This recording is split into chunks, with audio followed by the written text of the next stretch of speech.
Il y a un mois, dimanche pour dimanche, j'abordais ici la question de l'identité. Je me référais alors, comme chacun peut le vérifier en ligne, puisque la vidéo est sur notre site YouTube, je me référais aux outils conceptuels de la phénoménologie et de la psychologie qui prennent en compte la permanence qui est présente en chacune de nous, aussi bien que le changement qui est perpétuel en tous. L'identité substantielle, comme on l'appelle, évoque les caractères permanents de notre identité, ce qui en nous est irréductible et continuel d'âge en âge. Et puis il y a l'identité ipsé, ce mot qui signifie nous-mêmes, lui-même, soi-même, et qui évoque cette capacité que nous avons à rester nous-mêmes malgré les changements qui interviennent tout au long de notre existence, malgré cette reconfiguration permanente de ce que nous sommes. L'identité individuelle se concrétise entre l'hérité et l'acquis perpétuel. Ceci rappelé, on peut se poser la question, se demander, en est-il aussi ainsi de l'identité religieuse? Qu'en est-il, par exemple, de l'identité chrétienne au vu de la multiplicité des églises chrétiennes? Qu'est-ce qu'être chrétien, au fond? De même, qu'en est-il de l'identité réformée dans la variation des confessions protestantes?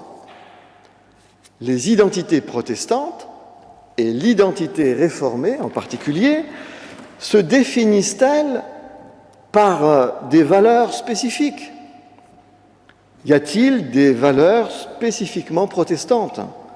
Y a-t-il des valeurs spécifiquement réformées?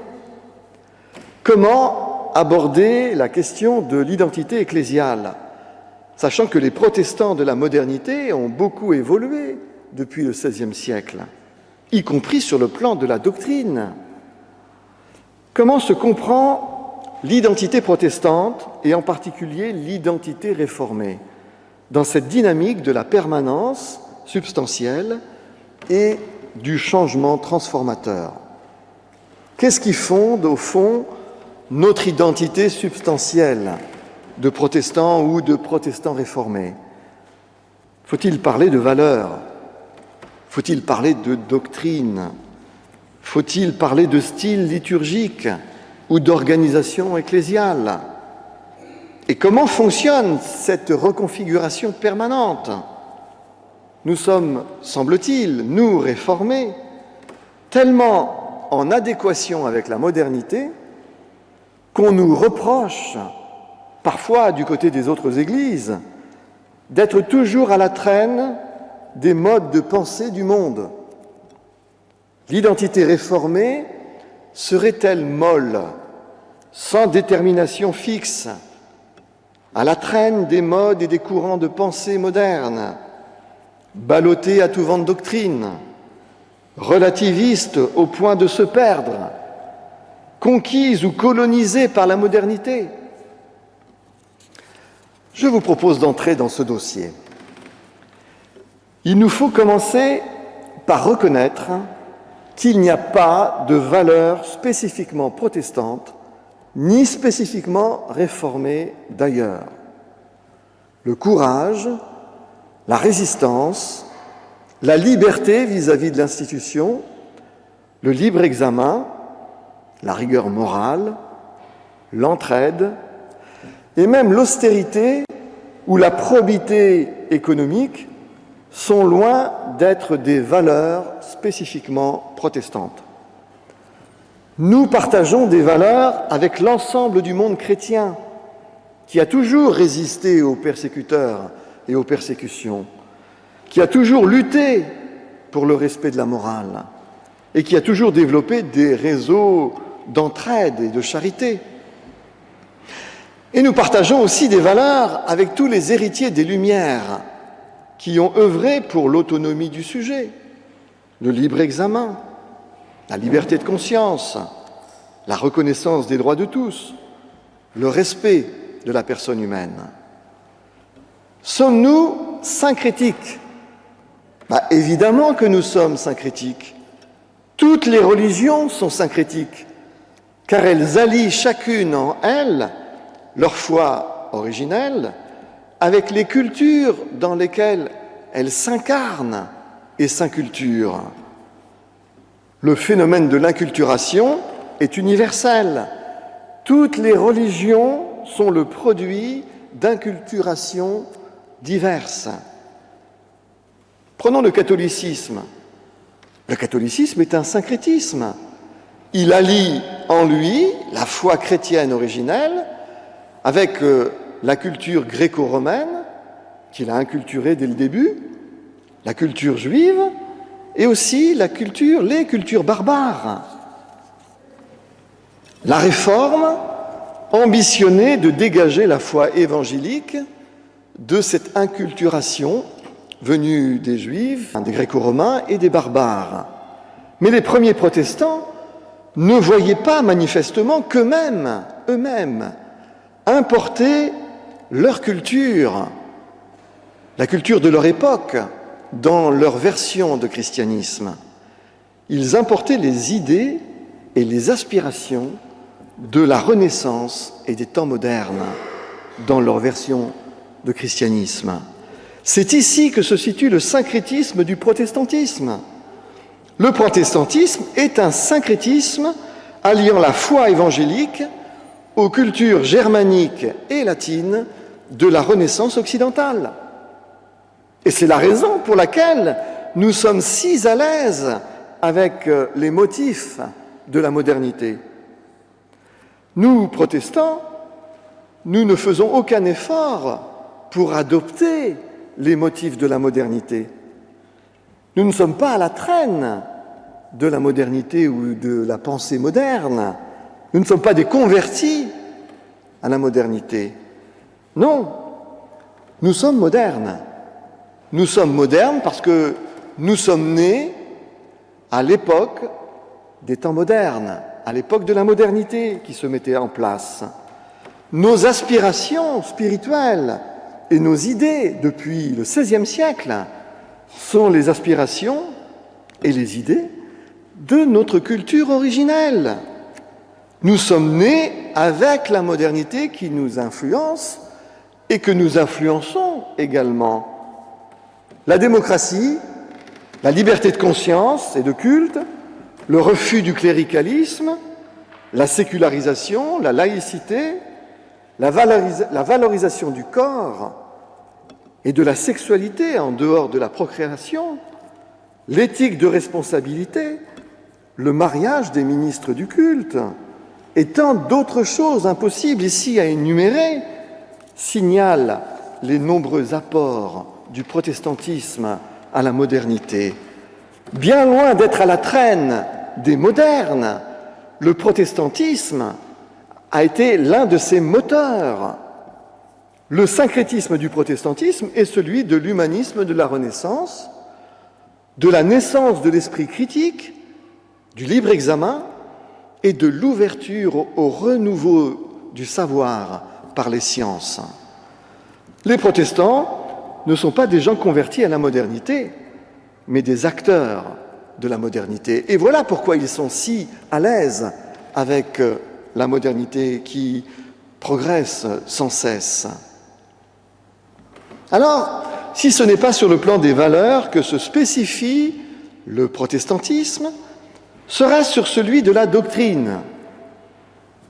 Il est certain que les adages théologiques de la Réforme, sola scriptura, seule l'écriture, sola fides, seule la foi, sola gratia, seule la grâce, soli Deo gloria, seule la gloire de Dieu, et semper reformanda est, l'Église toujours à réformer, oui, ces adages de la Réforme sont significatifs de l'identité protestante. Mais observons cependant que l'interprétation et l'usage que les différents courants du protestantisme font de ces adages ont de quoi laisser perplexe tout de même sur le plan de l'identité protestante. En effet, quel rapport d'identité y a-t-il entre un réformé libéral, un piétiste fondamentaliste, un luthérien haute église et un pentecôtiste télé-évangéliste? Quel rapport, alors que chacun revendique les 5 adages de la Réforme? La variation doctrinale entre les protestants est vertigineuse. Tous se réclament de la seule écriture, du seul salut par la foi, de la seule grâce de Dieu, de la seule gloire de Dieu et du principe que l'Église est toujours à réformer, et pourtant, ils ne partagent aucune doctrine uniforme entre eux. Bien au contraire, autant il y a de protestants, autant il y a de papes avec une Bible à la main, c'est bien connu. La Bible est la seule référence de tous les protestants, mais l'interprétation des Écritures varie considérablement entre eux, y compris au sein d'une même confession. Quel réformé, un peu informé aujourd'hui par la critique biblique scientifique, ratifierait la doctrine de Calvin sur la double prédestination? Quel réformé, ayant lu quelques bons livres d'exégèse, ou quelques bons livres sur le Credo ou sur le Notre Père, pourrait prendre les doctrines du catéchisme d'antan pour la révélation, ou même pourrait prendre la Bible, lue littéralement, pour la révélation? L'exégèse scientifique et les savoirs de la modernité ont mis à sac la théologie classique. Plusieurs milieux chrétiens ne veulent pas l'admettre, mais c'est la réalité qu'il leur faudra bien admettre un jour, car la dissociation entre la foi et le savoir ne peut être que ruineuse pour la foi à court ou à moyen terme. Les réformés, eux, ont pris majoritairement conscience de la nécessité de réformer les doctrines à la lumière des savoirs nouveaux, mais cela augmente encore plus la variation doctrinale entre eux. La doctrine n'est donc véritablement pas le lieu où fonder, où chercher le fondement de l'identité protestante. Vers quelle réalité se tourner alors?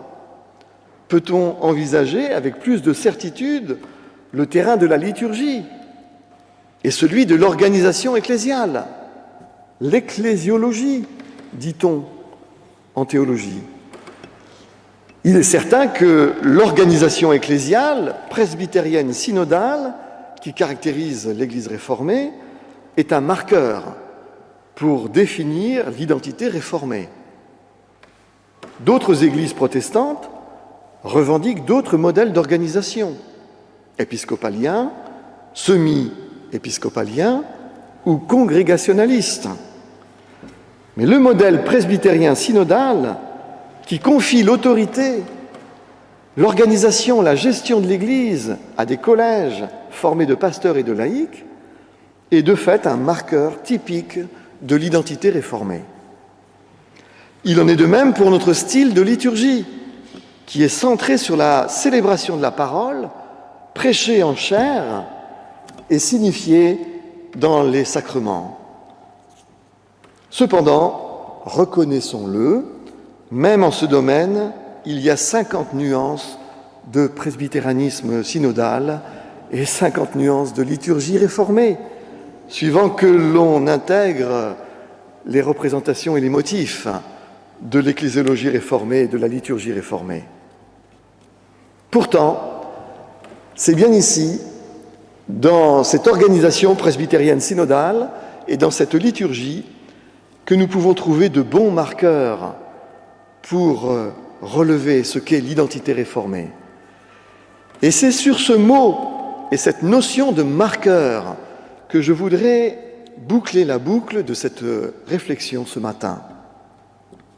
En effet, plutôt que de parler de valeurs protestantes ou de doctrines protestantes, et même de voir dans l'ecclésiologie ou la liturgie réformée des données immuables de l'identité réformée, il vaut mieux parler plus modestement de marqueurs qui soulignent ensemble un air de famille. De ce point de vue, il n'y a pas de valeur spécifiquement protestante, ni de valeur spécifiquement réformée. Nous l'avons vu, nous partageons nos valeurs avec le christianisme de toujours et avec la modernité d'où nous sommes nés. Entre conservateurs et libéraux, il y a tellement de différences dans le protestantisme et dans l'Église réformée qu'on ne peut pas non plus prendre la doctrine comme fondamentalement explicite de l'identité protestante ou réformée. Mais il y a ces 5 adages de la Réforme qui constituent des marqueurs pour l'identité protestante, même si autant il y a de protestants, autant il y a d'interprétations de ces adages de la Réforme. N'empêche que ces 5 adages pris ensemble sont des marqueurs du protestantisme, le plus conservateur au plus libéral. Et puis, il y a, pour nous réformés, pour notre identité réformée, il y a ces marqueurs que sont notre organisation presbytérienne synodale, qui offre toute une conception de l'Église, et notre liturgie, qui est centrée sur l'Évangile, qui est fait de sobriété dans les transports de piété, et qui est fait d'exigence pour la méditation de la parole. Nous trouvons donc des marqueurs, aussi bien pour l'identité protestante en général que pour l'identité réformée.